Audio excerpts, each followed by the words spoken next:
Yo, what's good? It's Miss Stora. So I know Baldur's Gate 3 is still hot. Hell, I'm nowhere near done playing the game. And I also know that Starfield literally drops today. But I still wanted to make this video highlighting a brand new survival horror game that also just dropped recently called Daymare 1994 Sandcastle. Now, this isn't a sponsored video or anything. I just wanted to show this off for those of you looking for something to maybe scratch that Resident Evil itch. And this also isn't a review per se, but I guess it could lightly be considered like an impressions video, right? But I mostly just want to get the game out there for people that may not be aware of its existence. For some background, this is a follow-up to a previous game from Invader Studios called Daymare 1998. And yeah, judging by the years difference between the two titles, yes, even though Daymare 1994 is the newer game, it's a prequel. Invader Studios actually has some interesting history going on, as initially they were working on a fan game, an Unreal Engine remake of Resident Evil 2. This is before an official remake was even announced, so you can see now why their games kind of look similar in style to Resident Evil remakes. Capcom, however, did ask the team to stop development on that project because obviously they were working on their own Resident Evil 2 remake that wasn't announced yet. Funnily enough, Invader Studios is actually mentioned in the credits for the Resident Evil 2 remake under special thanks, which I think is pretty cool. You know, not wanting to abandon their desire to make their own game, they began working on and eventually released Daymare 1998, which I have reviewed on this channel and I think is a pretty solid little survival horror game. It has its issues being a AA title, but I still really enjoyed my time with the game overall. It has solid combat, and zombie encounters and everything you'd want in general from a great survival horror game. Puzzles, ammo conservation, an interesting story that you want to get to the bottom of. The game was actually creepy and scared me on more than one occasion, the works.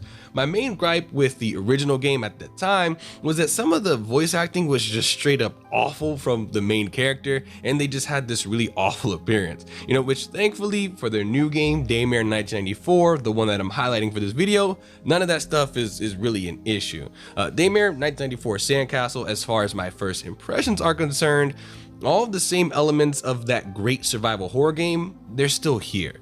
There's ammo conservation, although I do think it's less prominent here than in that first game. The scares are still here, as are the puzzles, and interesting story. This game definitely feels like it's leaning more into an action side of things, similar to what we had from like Resident Evil 3 to 4, let's say. But I will say this game sticks to its roots much better than like that Resident Evil 3 to 4 transition. The main reason being is that we're still fighting enemies here that amount to zombies, essentially. Yeah, how they reanimate is different, but they still feel like zombies, which is great. Yeah, there's more action-like elements here that I'll talk more about in a bit, but in terms of like environments, enemies sneaking up on you, and the overall scare factor, Daymare 1994 holds on to its like survival horror roots pretty well, I would say. As for what is more action like in this game when compared to its predecessor, well, you start the game outright with an SMG and a shotgun. Granted, in 1998, you did start with an SMG, but that was for the prologue. Also, 1998, the first game, had this amazing feature that helped it to stand out from other survival horror games, even Resident Evil. And it was that for most of your weapons, like pistols and SMGs, you couldn't simply reload them if you had ammo to spare. No, you needed to have magazines for those weapons as well, and have those mags loaded. Essentially what this boiled down to was having to decide between carrying more magazines full of ammo on your person in exchange for having less inventory space. Now, you can reload magazines, with ammo from the inventory screen pretty easily, but this took some time to do and it wasn't easy to pull off in combat. So in fights, even if you had a ton of backup ammo, you still had to be careful with your shots, as once those mags ran out, that was it. Also, there was a strategy to it, as you had two different options for reloading. You could reload normally and just place that spent mag back into your inventory, or if you wanted to reload quicker in a tense situation, you could drop the mag on the ground entirely to reload much quicker, but you'd have to go back at some point and pick that spent magazine back up. It added a lot of layers to ammo organization and conservation, as well as more strategy and thought to combat.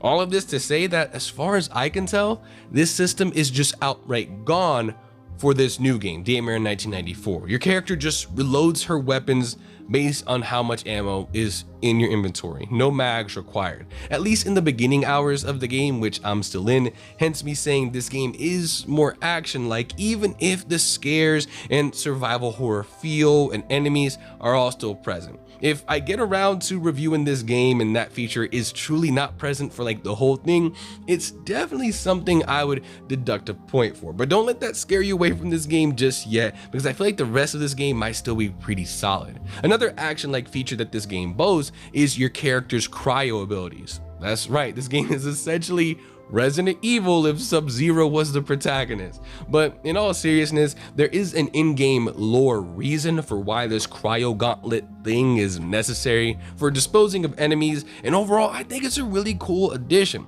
Managing your liquid nitrogen reserves in the middle of combat helps bring back at least a little bit of that resource management that was lost between the two games. Combat has this real nice ebb and flow to it thanks to this gauntlet. You got choices. You can save your liquid nitrogen for only when you really need it to dispose of enemies that can't be killed without it.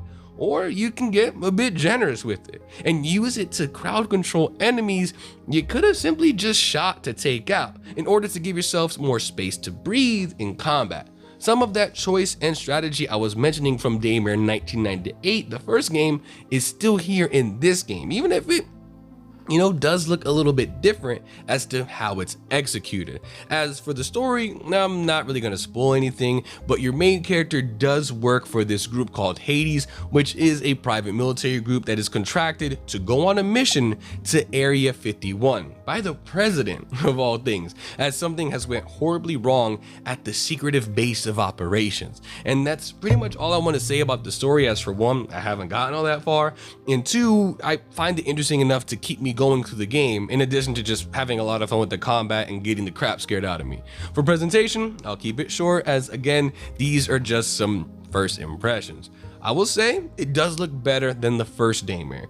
There is some janky lip sync going on, but I believe the dev is Italian based if I'm not mistaken, so I don't know if that's just because the game was recorded in Italian and I'm playing it in English, or it just comes with the territory of being a AA game. I'll say the lip sync was distracting a bit. It doesn't detract from my overall interest in the story, but you're gonna notice it for sure. It's hard not to. My performance was also really smooth, and I'm not running anything too crazy hardware wise. I got a 3060 Ti and a Ryzen 5 5600X. Sound design though is excellent. Honestly, a big reason for how the game has already managed to get a few scares out of me. In both visuals and audio, the game is scary, and that's one of the most important things for a title like this to deliver on. And at least so far, it's doing its job pretty well. I'm still not done with the game yet though. And that's gonna do it for this video actually. Like I said, it's not gonna be anything crazy. I just wanted to bring some attention to what I think is a pretty good and solid survival horror game that does scratch that Resident Evil itch pretty well. I might review this game, might not. Calendar is pretty full with a lot of really good releases. I still got more Baldur's Gate playthroughs that I want to get to. Starfield comes out today for me. Spider-Man 2 is coming. Got this crazy year for gaming overall, but I do think this title right here, Daymare 1994 Sandcastle, is doing its part in contributing to that. As always, I'll catch you on the next one. Y'all be easy. Peace.